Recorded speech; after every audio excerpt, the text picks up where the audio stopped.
দরিয়া ঢেউ আরম্ভ হয়ে গেছে। মাহমুদ রে, জিব্রাইল এসে আমার চাদর দিয়ে বলে, নবী আফগানিস্তানের বাদশার বাড়িতে যা, আমি তোমার বারিশের কাছে হাজির। হ্যাঁ মাহমুদ, তুমি আয় আমার বুকের মধ্যে আয়। বাজার এখন চিল্লাবার কান্না, আমার নবীর আশেক কয়জন আছে আমি জানি না। এই গোপালগঞ্জ, এই চোখাল গোপালগঞ্জের পার কুশলি মাদ্রাসায় বসে আমি জানি না এই মাহফিলের মধ্যে কার যেন জন্ম দুঃখিনী মা নাই। আজকে 8ই নভেম্বর 2025 সাল আমি সাক্ষী রেখে গেলাম 63তম মাহফিল। 63তম মাহফিলে কত বড় বড় বুজুর্গ এই ময়দানে বয়ান করছে বাবা, কত বড় বড় ওলিরা আসছে এই ময়দানের মধ্যে বাবা।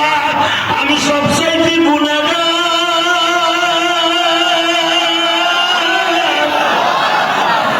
তবে সবচাইতে আমার একটা জিনিস আছে বাবা, আমি 12 বছর বয়সে মা হারাইছি।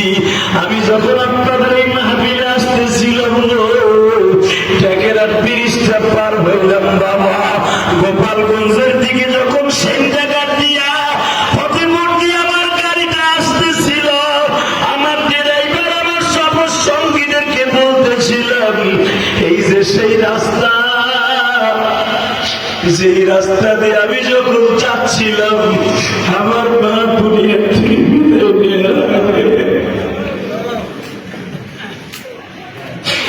আমার মা ওই ট্রাকের ব্রিজের সামনে দাঁড়ায় বলছিল, বাবা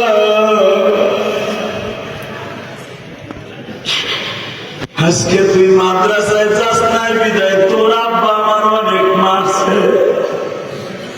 এবার কলিজার টুকরা তাল গেলেন বাবা দিয়ে, মা দুঃখীর কোনদিন কষ্ট দিস না ভাই, এই কলিজাটা যেদিন চলে যাবে আর কোনদিন পাবি না।